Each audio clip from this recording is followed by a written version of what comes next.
Welcome back to the shop, everyone. This week's video is a 2-for-1. We are doing 2024 week 26 and week 27 together. That's June 24th through to July 7th.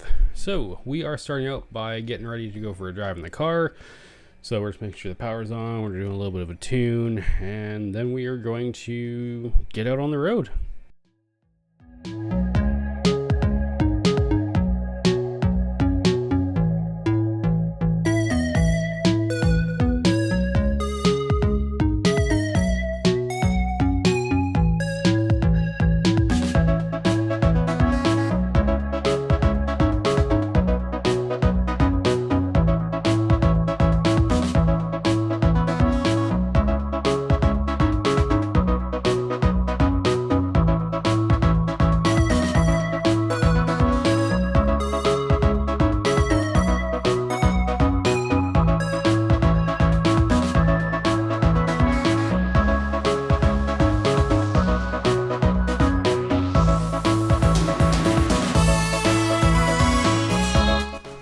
So one thing that I need to do is I need to set up my speedometer so that, it measures correctly. So the way it works is the ECU sends a specific amount of, ppm, points per mile, something like that, pulses per mile.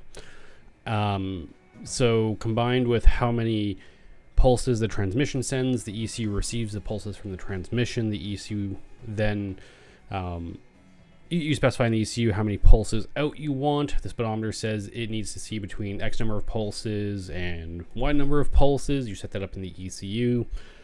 And then what you need to do is you need to get up to, I think it's 40 kilometers an hour is what the speedo wants. And then, I'm using the GPS on my phone to track my speed. And then what you do is you hit the button on the speedo to set that you are at 40 kilometers an hour, and that's how it knows how many pulses are coming in from the ECU and what and how it's going to do its calculations to calculate your speed. So as you can see, we're just out on the road. I get up to I guess a little bit more. I may have already said it. I think I did. I think I said it on the road above, but whatever, we're just going out for a bit of a drive here, just around the block, and we'll get back home here shortly.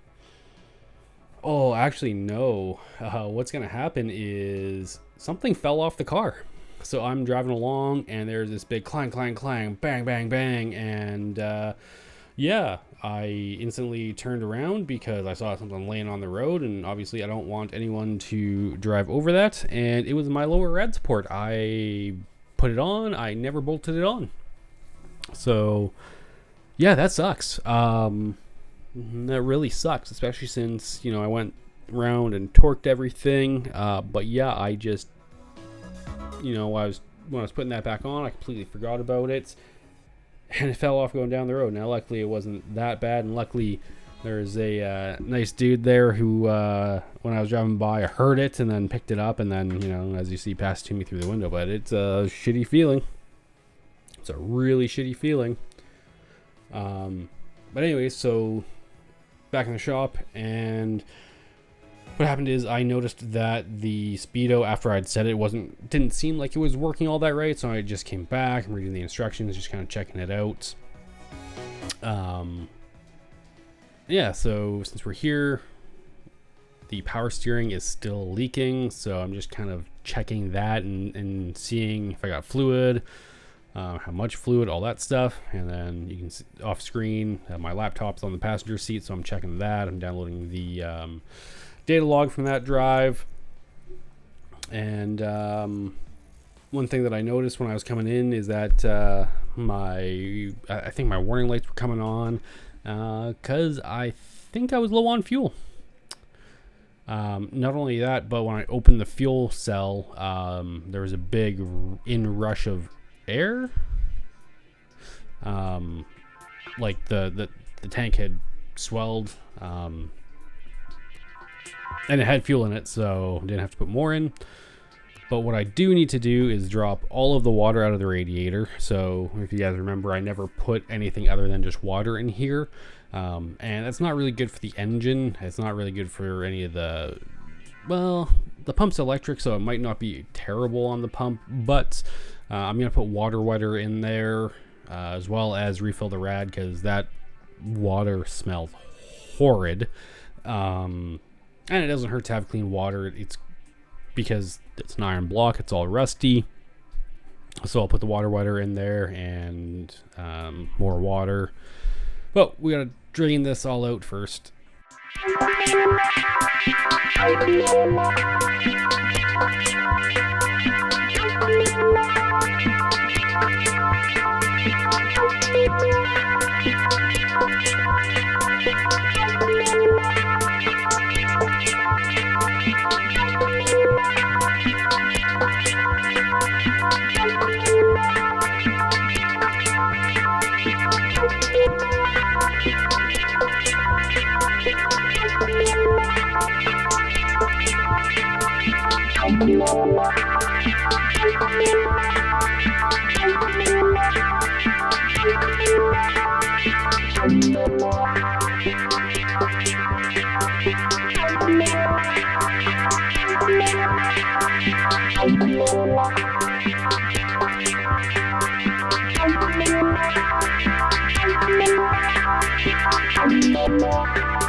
So yeah, with that all drained out, just taking a look in the rad. It's kind of rusty, but not a huge deal. So you just put one full container of water wetter into the rad, and then we just fill up the rest of the system.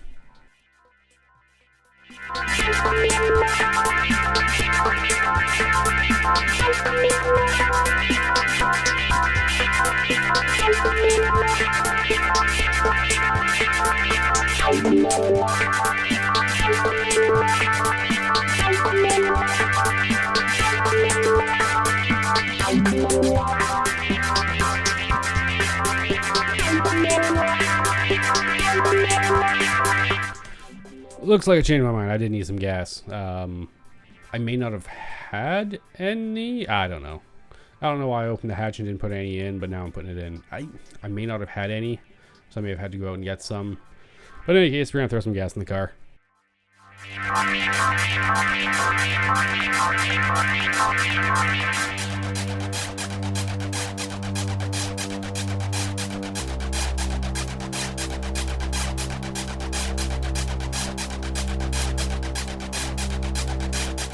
And then we're going to clean up that huge mess of water.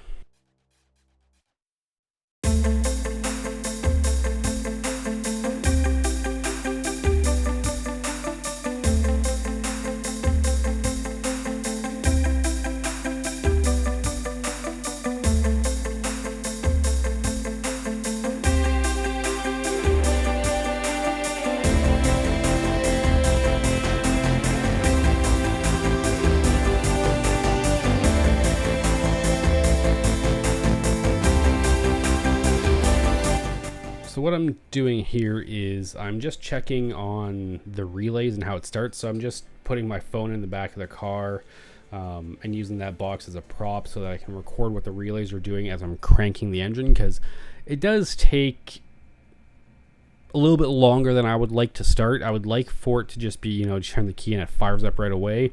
But I'm pretty sure because this is a dual sync distributor, it actually takes 2 or 3 seconds for the distributor to sync and send the signals. So I don't think I can do anything about that, which is okay. It's not the end of the world. It just takes a little bit of time to crank before it fires.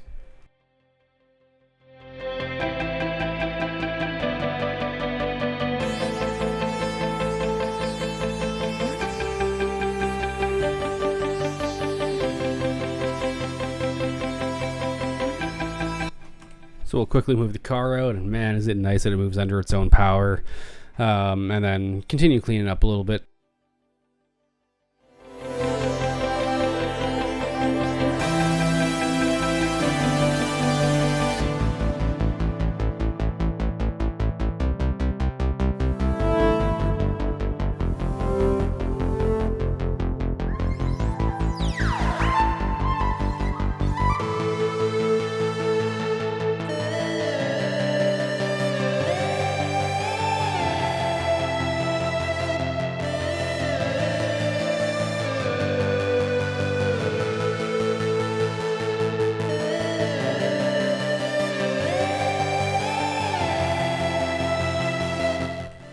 So now I'm just taking a look at the log file, because as I said, like, it takes a while to start, so I'm just checking to see like what it's doing. And in the log, it's it's got this state where it's syncing, and I'm pretty sure that's the dual sync doing its thing. So we just gotta wait, and then I'm checking the startup, and I'm playing with the startup and just checking the tune. I really don't know what I'm doing here, so I'm just kind of figuring it out as I go and trying my best to make it work.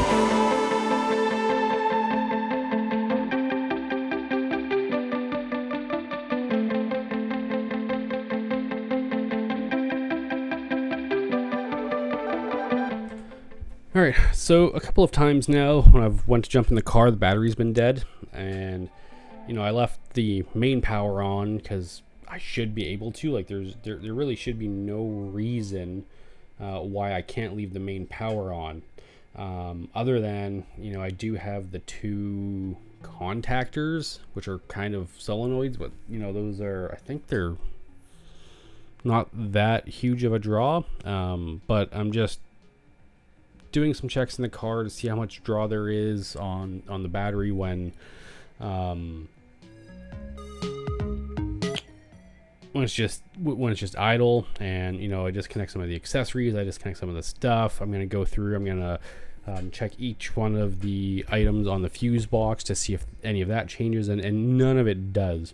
So I believe it might be the 2 contactors that are drawing power, because when I put them on, it has to close the circuit and hold it closed. So the solution there is when I park, just turn them off. It's really not a big deal.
Alright, so now that we've done checking a few things on the computer, what I'm going to do is I'm going to grab my sunroof down. And the reason being, when I'm going down the highway, you know, big shock, a big, big piece of sheet metal is just flapping away in the wind. It's annoying, like it's loud.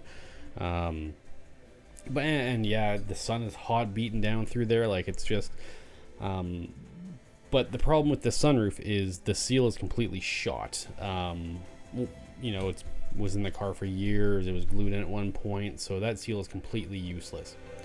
So what I need to do is try and find the manufacturer of the sunroof, even though it's been 20 plus years since it was installed. Just kind of see if this will, how it fits in there.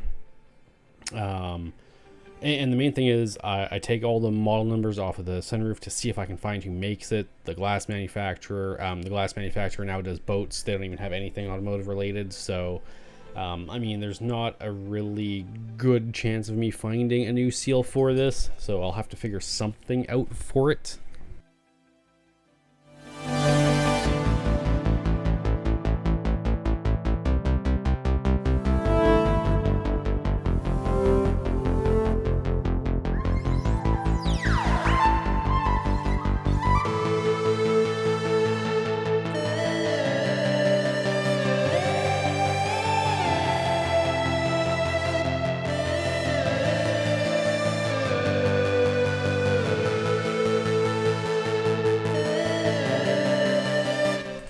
Alright, well, now that I've taken down all of those numbers, we can get to adding some new parts onto the car. So any box from LMR is a good box typically.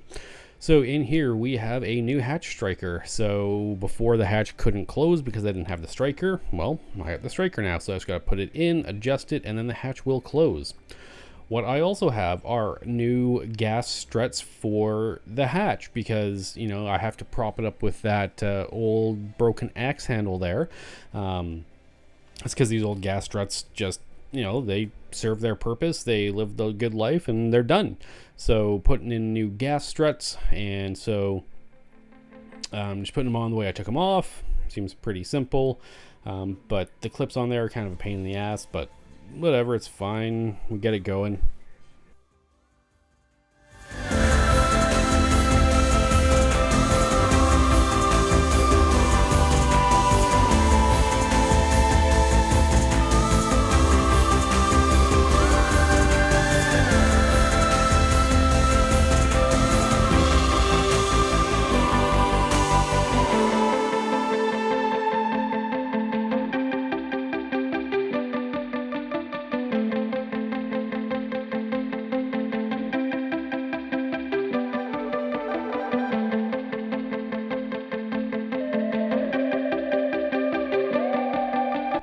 So same thing on this side, just taking the old one off. The only problem is on this side, getting the the bottom end off of the car was extremely difficult. So what I ended up having to do is just undoing the couple of screws that hold the plate on, and then I was able to pull the plate up and out of the way and get the bottom off and put the new ones on.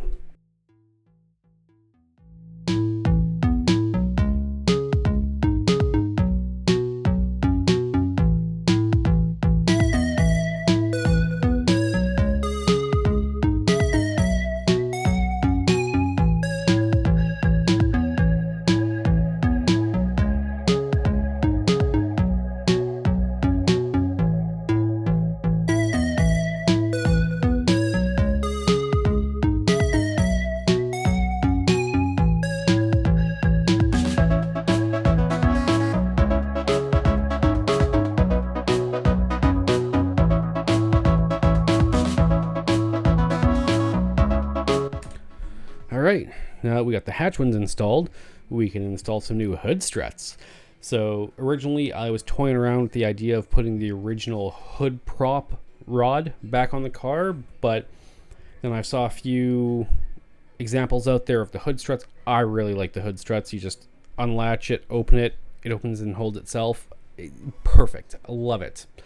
So I'm just getting everything ready. I've got my pneumatic rivet gun there, got drill, various bits. First thing I'm doing is I'm reading the instructions. It's always pretty important to read the instructions before you start doing. Sometimes they'll be like, do this and this and this. Oh, but be careful of this. So, it's good to have those be carefuls ahead of time. So, if I recall correctly, the instructions are you're going to take a measurement from the top of the hood down however many inches, put a piece of tape, mark the center of the tape, and that's where the hood latch or the hood strut plate is going to attach. And then the next measurement you get is from the fender bolts back, and then from the fender bolts out a certain amount. It's very critical you get these dimensions right. I didn't get the dimension for the fender plate correct the first time, and I wasn't able to close the hood properly. It interfered. So you really do need to make sure you're paying attention and following the instructions. So I got that marked off. I'm going to just hold the plate in there. I will center punch it. Well, I'll mark it. I'll center punch one of them, and then I will drill it all out, and then I will rivet it. The same thing on both sides, and then do the plates that mount to the fenders with the self tappers they provide, and then put the struts on. It's not. This was a very straightforward install. Once I fixed my fuck up, it was very straightforward.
All right, and with that, the hood pin or the hood struts are installed. But I ran into a problem where with the hood struts on there, it actually changed the geometry of the hood. So what I need to do is I need to adjust my hood pins. So fortunately, I made these brackets adjustable. I think one of them I had to raise up a little bit. The other one I just kind of had to turn it a little bit. And then I actually grabbed a big crescent wrench and I end up bending that entire plate because it's just out of, the angle's not right. So I need to actually lift up on it to get it so that the pin is kind of more angled towards the front of the car, if that kind of makes sense. If not, I'm sorry. But that is what we had to do, and it really wasn't a challenge. It was just, you know, a matter of doing it.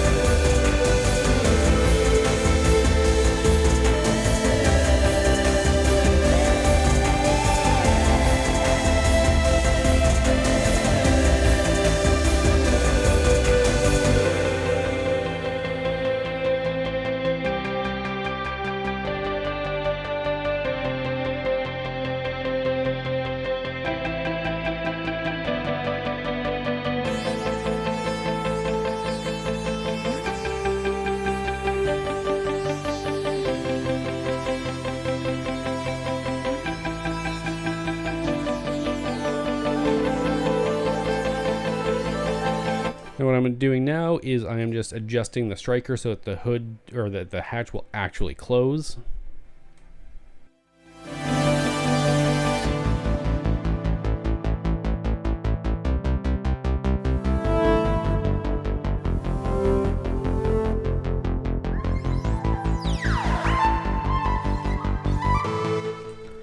So as usual, I posted some videos of the work that I'm doing to my Instagram, and one of the people that follows me, FineWine331, pointed out to me that I have the gas struts on upside down or backwards, essentially, and that if I put the main body there at the top, it'll actually open a lot smoother and nicer, and that actually matches the struts on the hood. So yeah, so a huge shout out and a huge thanks.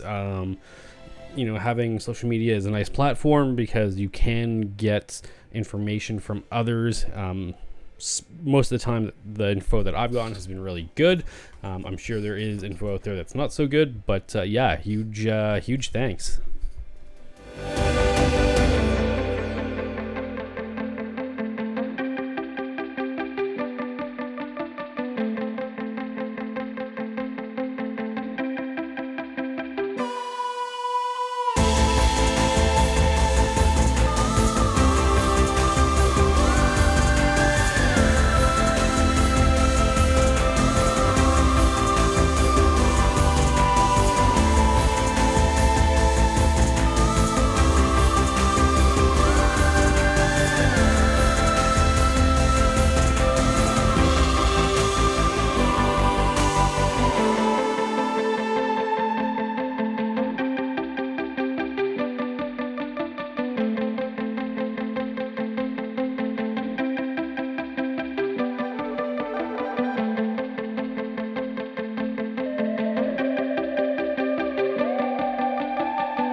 So the next thing I'm going to do is I'm going to install some collars on the harness bar so that the belts don't slide left and right. Ideally, the belt should only be in one place. So that way, when you tighten them, there's no way for them to slide out or in on you. So, it would be really bad if you tightened your belt and you thought they were tight, but the belts were kind of spread out. And then, as you're driving the car, especially if you're racing, I mean, just driving a car on the streets, I have the shoulder belts loose anyways. But, if you're in an actual race and those belts started really wide, and as you're driving, they slid to the middle, that would give you a lot of slack on the belts and allow you to move. That would be really bad in the case of an accident. So I'm putting these collars on there so that those belts stay in the same place right behind the seat. So when I tighten the belts, they have nowhere to move.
All right, now that's done.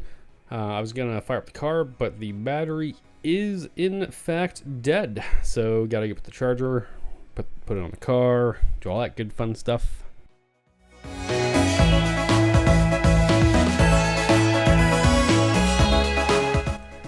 Right, so when I put the battery charger on this, I was looking at it and I was like, what the hell's going on? The car, or the battery is fine. But what I forgot is that I had disconnected the main battery wire to the starter when I did the troubleshooting. So I didn't need the battery charger. I thought I did, but I didn't. And as soon as I put the main power wire back on, it started cranking again.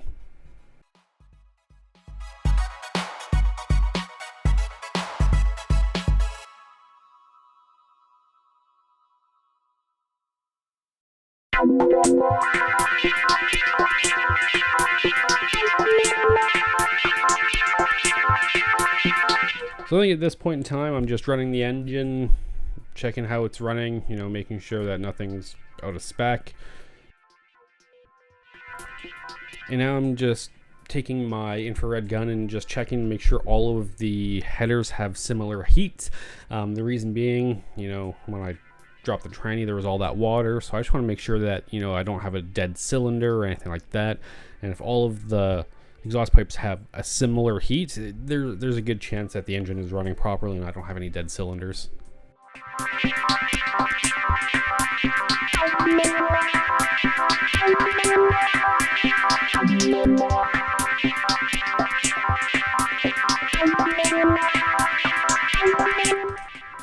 Alright, so we are back in the car, and that means we are gonna go out for a drive. And hopefully nothing falls off the car this time.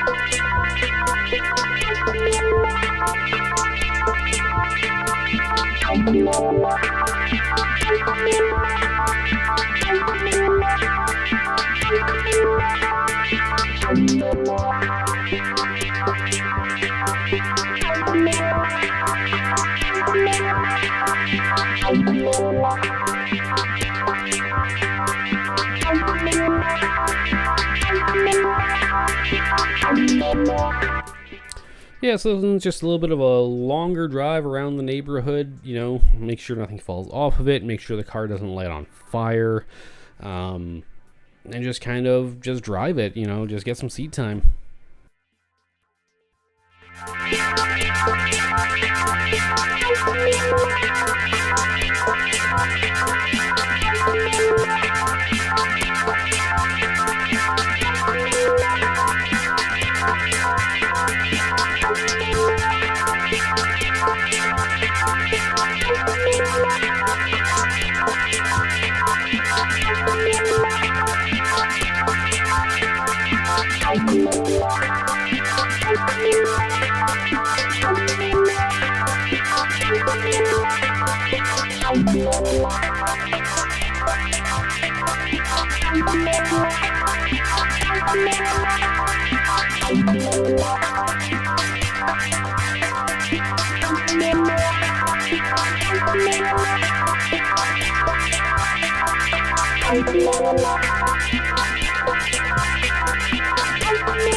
Yeah, after we go out for a drive, we come back, we download the data logs, and just kind of see what's going on.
So one thing is, this still has a wicked power steering leak, so I'm just trying to make sure that all of the connections are tight, because those are new hoses.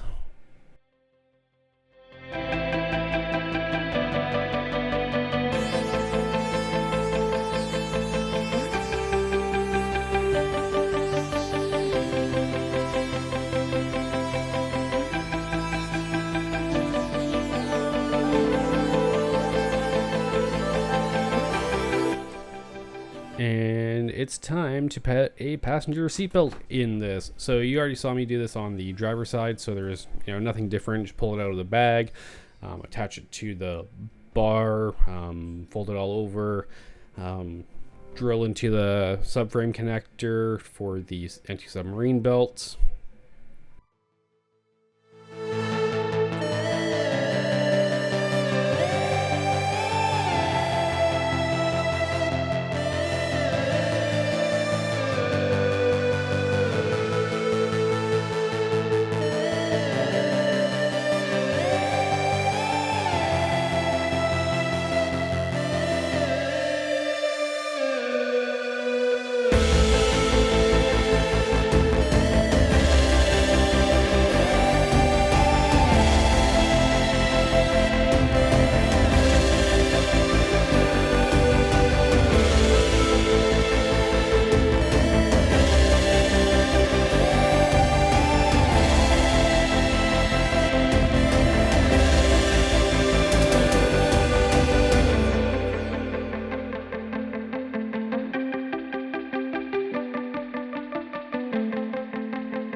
at this point in time, I was on the phone with my buddy, and he was kind of in the area, so it's like, hey, I'll just jump in the car, and test driving this is a great thing at this point in time, so I'll jump in the car, I'll come over, and I'll meet you, and just kind of hang out for a bit and shoot the shit. And so that is where we are going right now.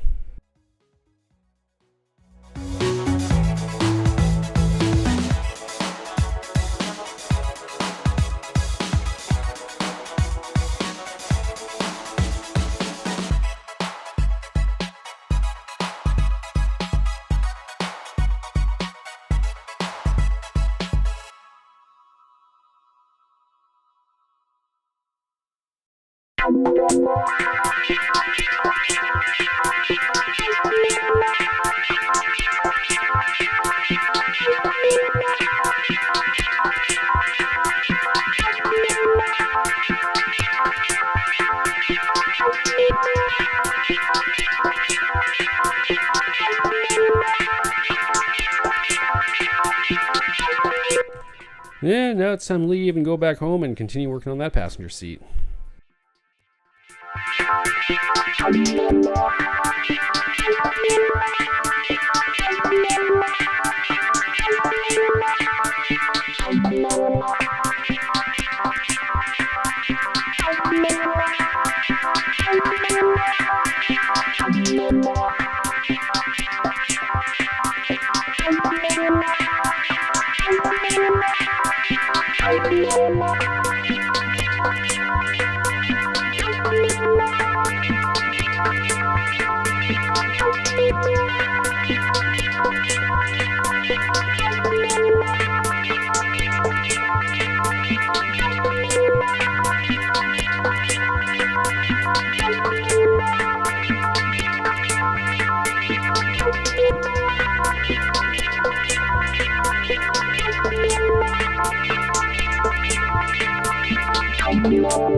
Since I have had the car out a bunch now, I'm just pulling a couple of the plugs just to check them, make sure there's nothing crazy wrong with it. It does look like it's running, potentially a bit lean, but it's okay. It's running fine. It's not doing anything crazy.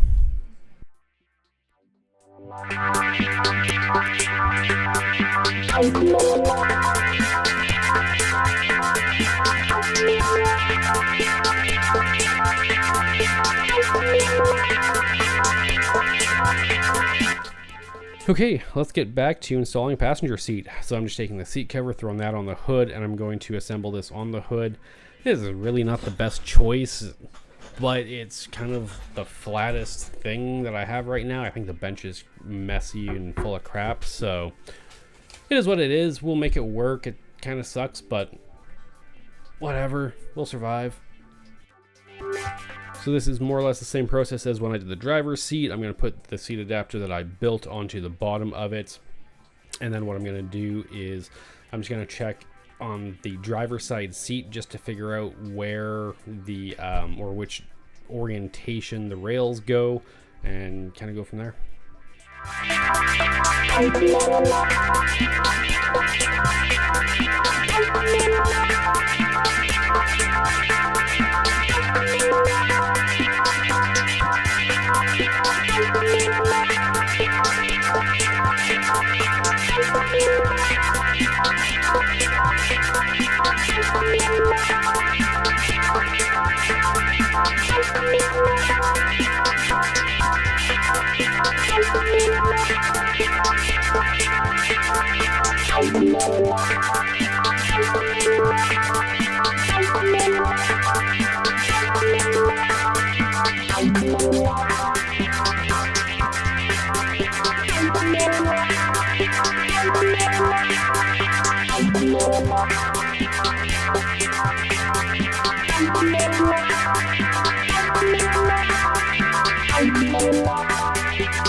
So yeah, I'm just testing out these belts, make sure that they're snug, make sure, you know, everything's, you know, safe and comfortable and gonna, you know, get us out on the road with passengers. And yeah, everything seems to be fine.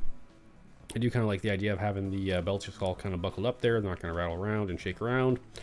And now I'm back on looking at this power steering because it's still leaking. It leaks a lot. So I'm trying to make sure everything's tight, and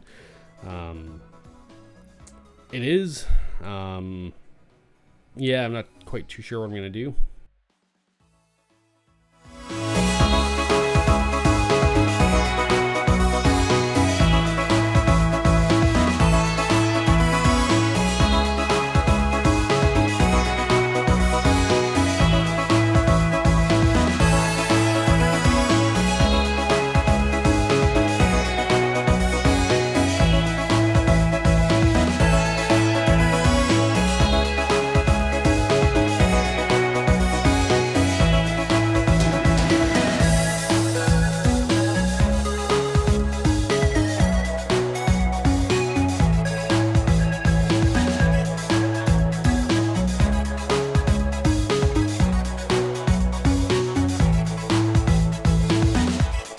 As I said, this thing leaks like a sieve, so throwing more fluid in there.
So at this point in time, now that I have the passenger seat in, I actually take my wife out for her first drive in the car, but she is a little bit camera shy, so I'm not going to show her on the channel.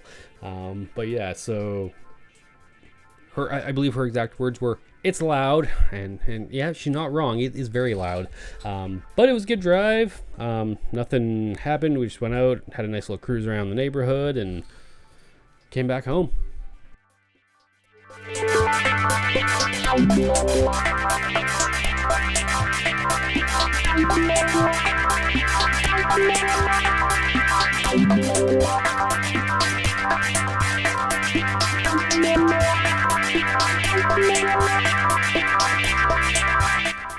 So obviously this is just me in the car here,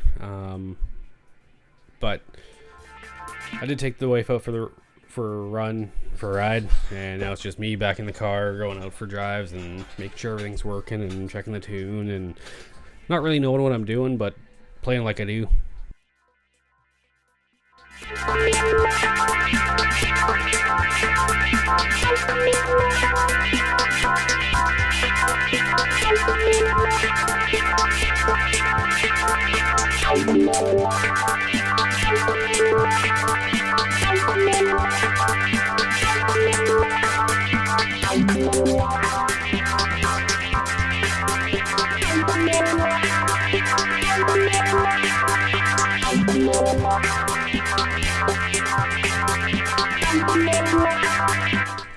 So one thing that I never really did, which I should have a lot sooner, is I never checked the timing on the engine. So that's what I'm doing now. I'm looking at my timing lights. I am going into the software. I'm telling it to set a static timing of, I don't remember if I think I set 20 degrees or either 15 or 20 degrees. And then what I'll do is I'll loosen off the distributor.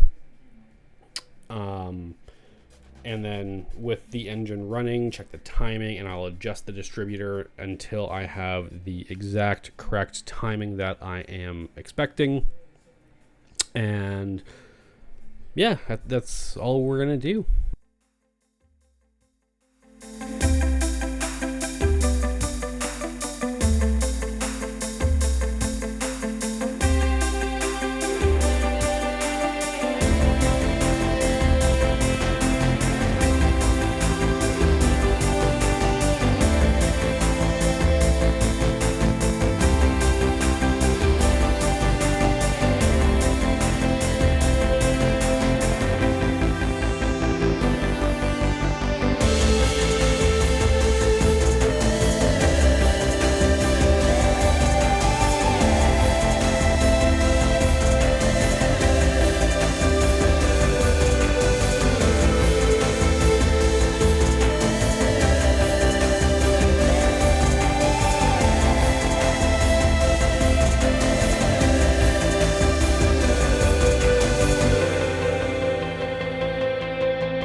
right, well, folks, with the timing set, that is all the time that we have for this episode. So as always, if you've stuck around this long, I'd like to thank you for viewing, and we'll see you in the next one.